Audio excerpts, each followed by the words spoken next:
Welcome, everybody, to another Dual Threat podcast episode. I got my buddy Jason Simard with me, and we are ready for another real estate conversation. If you've tuned in before, you know the drill. The two of us pretty much get together, throw out a topic, and see how we can help each other, as well as share with you, our friends and peers all over North America and beyond.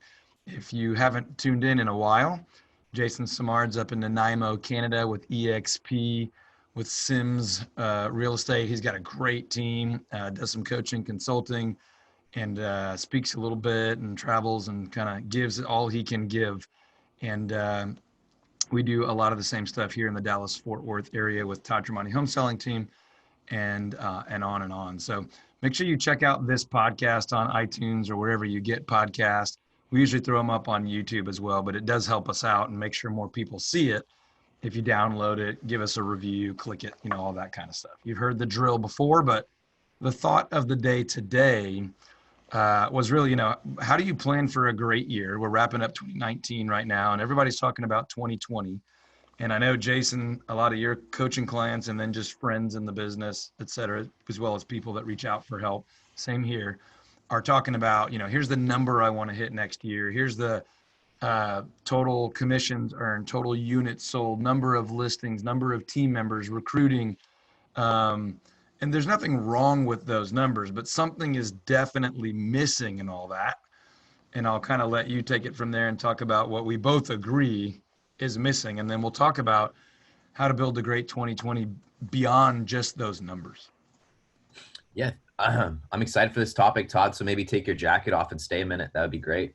Listen, we don't have gas on in our office space yet. We're temporarily in a building that we're about to close on. It's a little cool in here, so I'll wear what I like, Jason. Okay, all right. Well, I'm like, aren't you in Dallas? I'm up in Canada, and I'm the one that's wearing, my nice Seahawks jersey. By the way, I just want to put a shout out to them. Sure, they're paying attention. Yeah, exactly. Anyways, Russell, if you're watching, I'm a big fan. So, and let's talk about real stuff. So, connecting with people. So many people are obsessed with their numbers, Todd. It's all about numbers. They're looking at their spreadsheets and they're hitting their goals, and whoa, slow down a little bit. This business is about connecting with humans. That's what we do. We connect with humans on a real level. And we live in a society that's changed a lot over the last 15 years. 15 years ago, if you were going to meet a potential partner, you probably would meet them, through an event in a face-to-face type situation. Nowadays, people meet each other through apps online. People aren't comfortable connecting with other people because they don't have the confidence or the skills. And it's things have changed. And at the end of the day, though, we're all craving human connection. I don't know if you've had anybody recently, Todd, that's just kind of warmly greeted you, and how nice that is when you walk into a store or you go somewhere and you get great service, because it seems like that's something that's been missing in a lot of places. People are losing that human connection because they think the internet's going to replace everybody. Well, it's not. I think people are always going to value great relationships. And that's the thing that artificial intelligence will not replace that. A robot's never going to be able to build a real connection the way that you can as a human. So I'm just going to say, if you can just put your numbers aside for a minute and remember on a basic level that if you can connect with people, your business will thrive. If you can just serve others without expecting anything in return and have a giving mindset, your business will transform. So that's kind of on a high level, my values and how I think. Do I have a business plan? Absolutely. But you know that for me, Todd, I always keep it to a one-page business plan, nothing complicated, very simple, has measurable activities that I can control, has my whys, why I do what I do. And ultimately it has a path of where I want to end up with what I'm trying to achieve. It breaks down my pillars. Where's our business going to come from? But then everything is focused on the actions, which is connecting with people. So that's the high level. I was actually going to grab, I'll even show mine, just a quick glimpse of the template, if I can find it here real quick. But, we're so similar in so many ways. There are definitely some differences. And I will say this, for the people that have tuned in and this has annoyed you, but you still haven't bailed out yet, don't overlook this. Well, here's what we're not saying. We're not saying that you shouldn't have numerical goals, or that you shouldn't have a target for production or net profit or listing sides, buyer sides. I'll speak for myself here when I say I think you need those things. But if that's all you're ever focused on, even if it's purely selfish, you're going to miss a lot of opportunity to enjoy what you do more and to build more momentum and really honestly to be more profitable. Ultimately, if you're not focused on what's in it for your client, the experience that they're going to have, the value that they receive beyond just the bottom line, then you're going to create this business that demands and really requires constant grinding and churning, right? Now, I think Jason and I would both tell you, and he ramped his business up and launched it much faster than I did. But there's a lot of grinding and churning that has to happen in the beginning, one way or the other.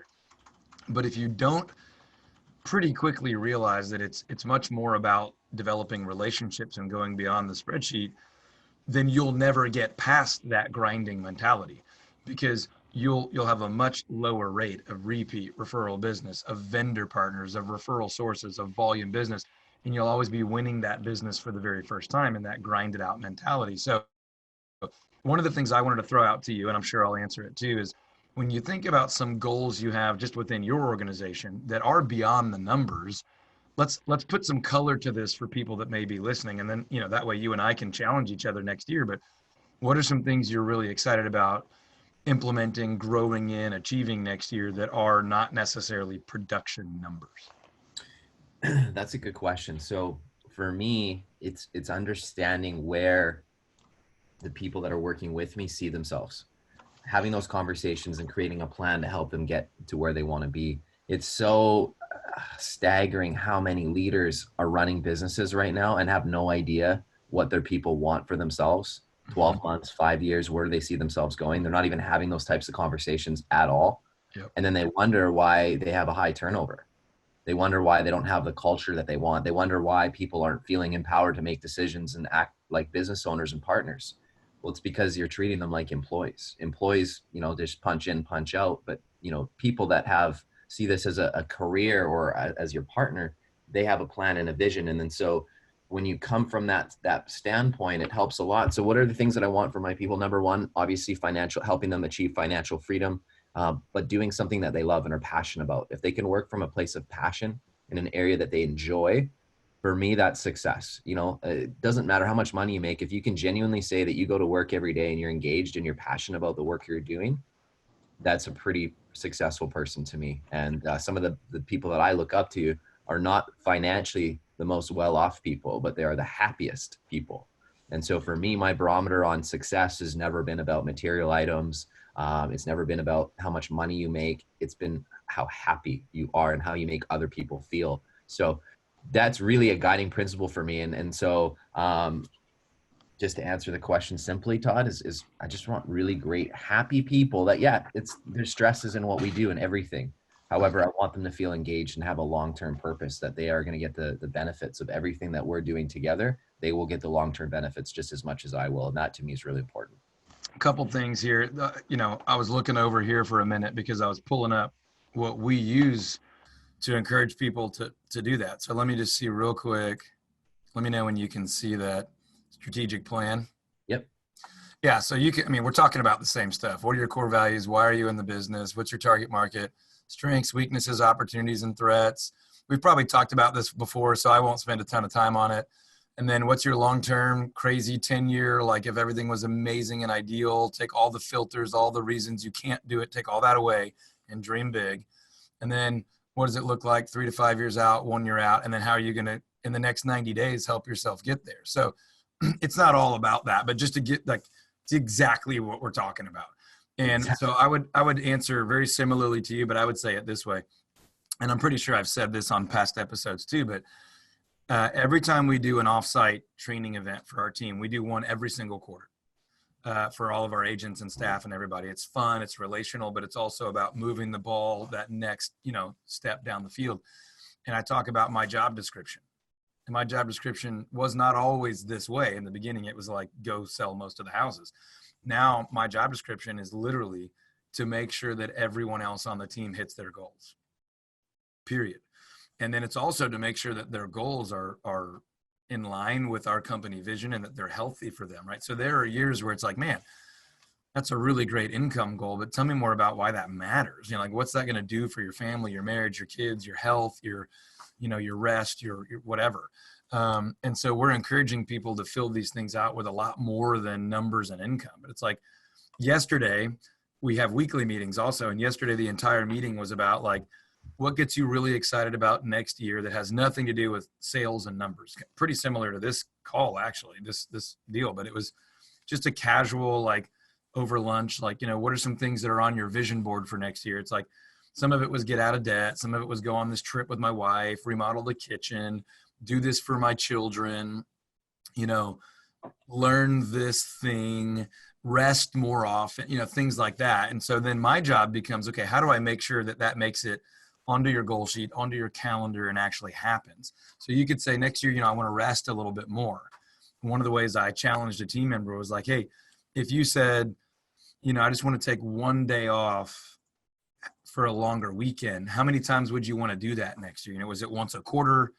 Is it once a month? I want to take a Friday or a Monday and just, say I'm not going to show property. I'm not going to take listing appointments. I'm going to have someone cover for me, and then I'm going to do that for them.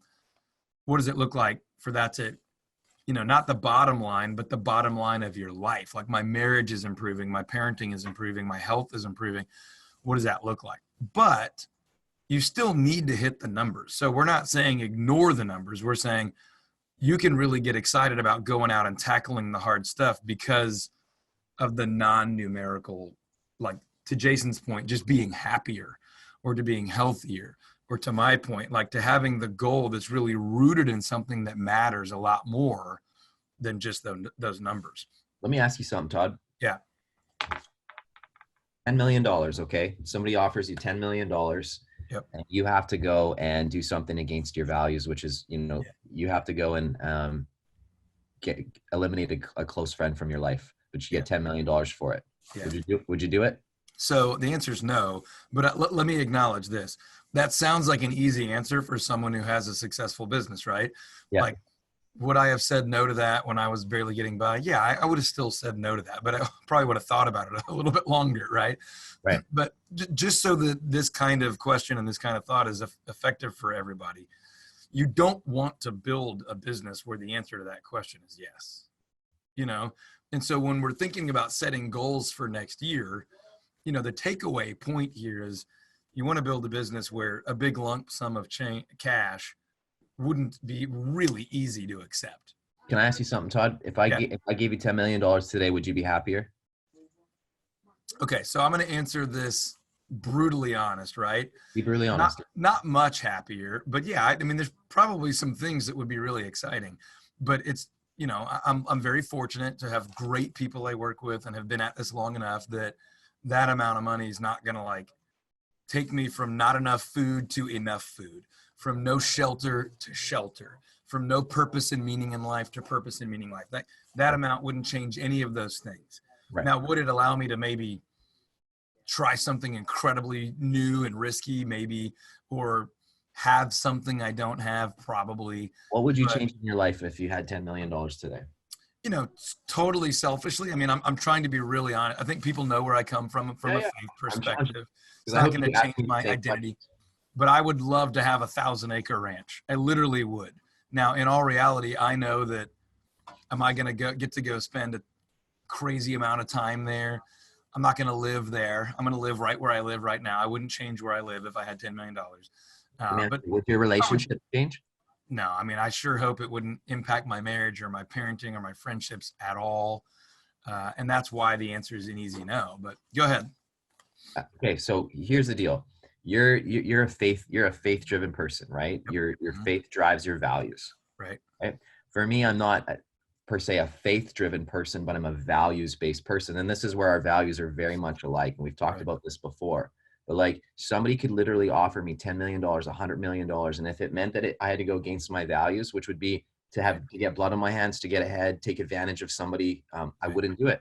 It's 100%. Like I would rather die broke, but have great relationships in my life than have all the money in the world, but not have that. Right. And so for a lot of you that are pursuing this business because you're trying to get ahead with material items, none of those things will make you happy if you don't have a set core fundamental values in your life.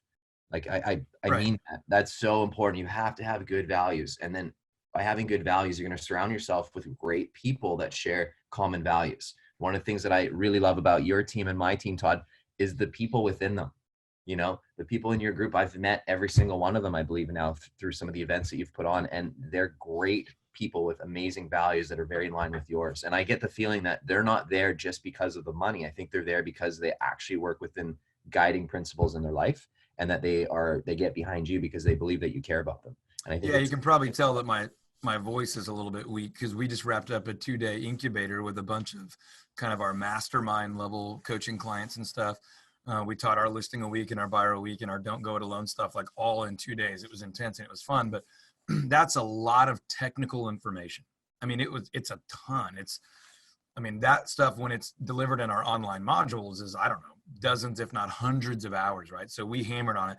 But when we wrapped it up and everybody was shaking hands and hugging to head to the airport, every single conversation was about, values or value oriented. Like, I'm more excited to go back and do business with this way of thinking and so anyway, the reason I'm saying that is I want to make sure for the people that aren't yet where you and I are, or not that we're in the same place, but they're not yet at a place where that would be an easy answer.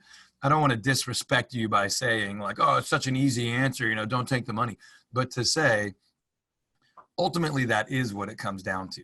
So when you're in the growth phase, or you feel like you're not there yet, it's still worth it to say, my goal this year is 200,000 in GCI, or $100,000 net income, or 500,000 net income, or 1 million net income, or whatever it is. It's still the right strategy to focus on the relationships more than the numbers. But I give you total permission. It's not selfish. It's not manipulative to still think about how you can drive the income, how you can drive the growth.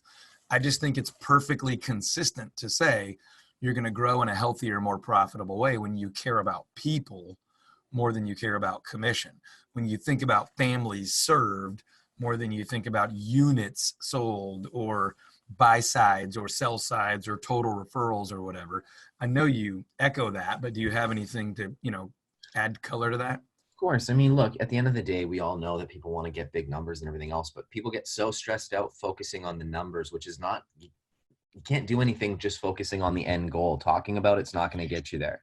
And so what I'm trying to say is simplify things and just go back to connecting with people on a real level and enjoying the process to get there. Because you know what, like Todd said before, the way he got to where he is today was a little bit slower maybe than how I got here. However, I also had some things outside of this before I came into the industry that lit a fire under me that I needed to make it happen in a quicker period of time.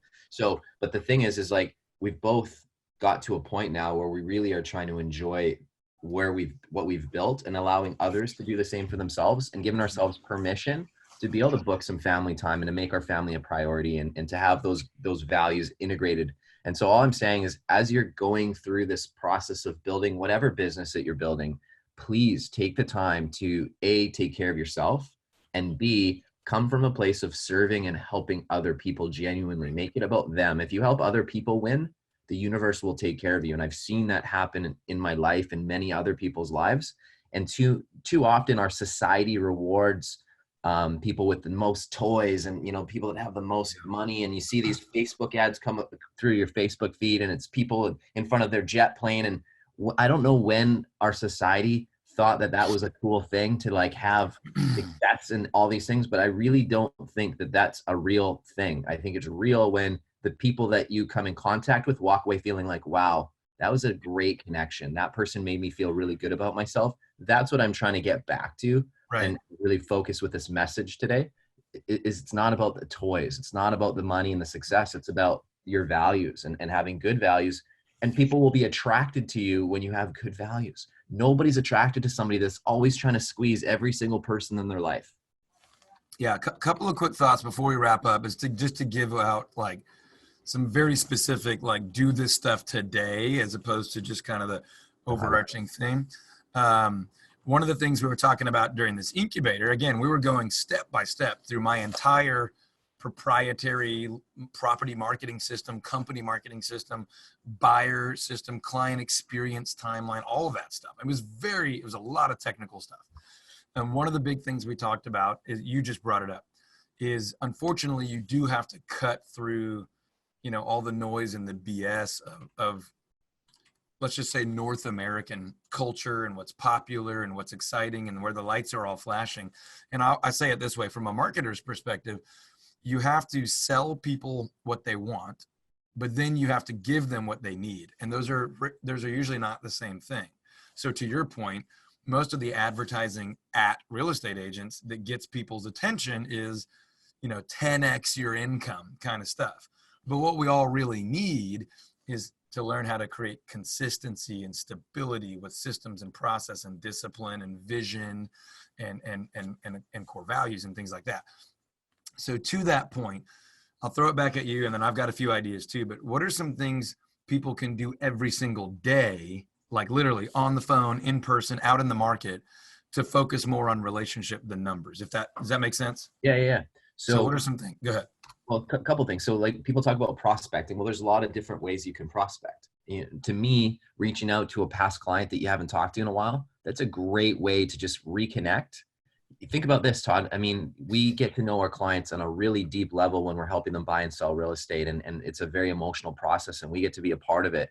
And then as soon as the transaction's done, for many people, that relationship ends. And for clients, I've heard this before actually, is there's almost like a little bit of a loss.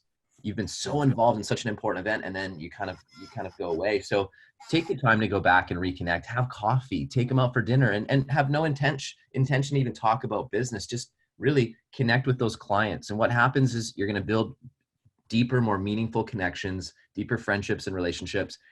And in turn, I'm sure over time, they will be advocates for you and they will refer you friends and family. But just go back and do simple things like that. Like maybe set a goal where you're going to have coffee with one or two clients that you haven't talked to in a while, or somebody in your sphere that you'd like to get to know better because they seem interesting. Don't be afraid to connect with someone that maybe you don't know that well, but they seem really interesting. There's nothing with saying, hey, you know what, Todd? I don't know you that well, but every time I connect with you, you always make me feel really good. And I'm really curious to get to know you better. Why don't we do coffee sometime? I mean, if somebody said that to you, Todd, what would your response be in all seriousness? Yeah, it's almost always yes, because that's like such a break in the norm of grind and results and results. So it's easy to say yes to you. One of the ways we do that is we have our Raving Fan Club. We have 4 big annual events, so that as a team, we're driving all the momentum of that event, and our team members then just get to go invite people, like, let's get together, let's catch up. So we talked about this just a couple of weeks ago with our Pi Day, right? So if you're not careful, Pi Day becomes this very cheesy realtor thing to do. That's like everyone's doing it. It doesn't really mean anything. And when people walk in, you're like, hey, don't forget us next year. Don't keep us a secret. And to your point, you're leaning too hard on what you get out of it.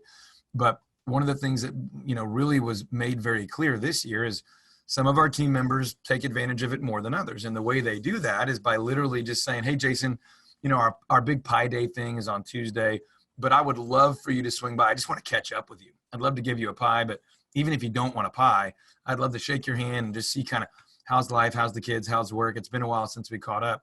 And if you can't do that, let me know when we could. Those are the team members who have like 70 people show up and get a pie, while other team members might have 5 or 6. And that's okay.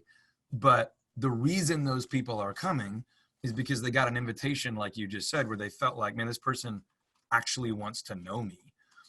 Or closing is coming up and they don't want our relationship to fall off the cliff right after they get a check. And it's, we don't use taglines in any part of our business except there. And it just says value beyond the sale. Like, we want to continue to add value to your life and be a friend way beyond the sale. So those are a couple things on a small scale. I know one of the things you're passionate about, and I am too, is, okay, so you get a home search lead, an internet lead, whatever you want to call it. On our team, a lot of times an agent would call them. On your team, it would be a client care representative. But instead of it always being about, can I get the appointment? Can I get the appointment? Just starting with like, how can I help you? right? How can I add value? So those are just some very specific ways you can focus on the relationship more than the numbers, because we've been talking kind of strategic level. And I just want to leave people with some like actual nuggets. Anything else you can think of or some of your favorites? Yeah. So, I mean, one little simple takeaway, set simple measurable goals every week. So if your goal this week is you want to connect with 10 people, to connect with 10 people, and that's a great goal. If your goal this week is to connect with 5, just do it. So if you set goals for yourself, hold yourself accountable to hitting them, and keep those people around you in your life that care about you. Let them know what your goals are, and say, hey, this is really important to me. I want to make sure I do this. Can you make sure you check in on me? Because we all need some accountability sometimes. Sure. It's okay. And we need to develop that. So that's it. Just, if you set a goal, do it. If you say you're going to do something, do it. Show that you care about somebody today. That's it. Sorry. Do you guys have written company core values or something like that? Yeah, we do. We have core guiding principles, but really the gist of everything is together we're a lot stronger than just as one person, right? So when you deal with us, you're dealing with a whole army and a group, and at the end of the day, we can't be bought. So our values can't be bought. So you could literally offer me all the money in the world, and I wouldn't do something that's outside of our core values, which is caring and showing people that you want to see them succeed. Yeah, I'm just flashing these up real quick because these are ours, and I wrote them in a way that was really to our team members as well as our prospects and clients. And just as a quick example, this is the first thing in the folder that we would show a prospect. It's on our website when you're looking at like meet the team kind of stuff. And we hire by this, we fire when we have to by this, and we share this with our clients. And all of our team members kind of have a favorite phrase or something from that they would say, hey, Jason, one of my favorite things that our company was built on that's important to me that I hope is important to you. And then they would share their favorite line. And then that is something that they're able to carry through forever. One of the big ones is to build relationships that you would be proud to tell your grandchildren about. And so that's one where it's like, hey, look, I know you bought a house 2 years ago, but I would love to grab a cup of coffee. I mean, I don't think you need a house. I'd love to check in on you, see how you guys are doing. And so anyway, it just illustrates being consistent about what we're talking about. So any final thoughts before we wrap up? No, I think today's message was just connect with people, be human, make time for yourself. That's it. Yeah. And I think as you are, hopefully you already have, but as you're finalizing goals for next year and you're tracking that, think about at times that those numbers are really families, their relationships, as opposed to just dollars and deals. And the words you use often will change the way you think and approach things, right? So if you say, we want to serve 100 families in 2020, as opposed to we want to close 100 sides, or we want to do $1 million in GCI, might be better said as we want to meet the needs of 250 family, something like that. A great way to quantify that too is like, we want to add 50 5-star reviews to Google this year.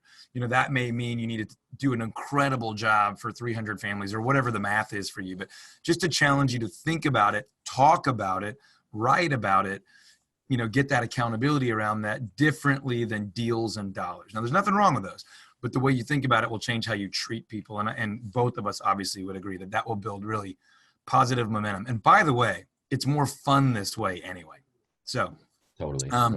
Good stuff. All right. Well, check it out. Check out our past episodes, check out future episodes, drop a comment below if you have an idea, something you'd like to hear us talk about.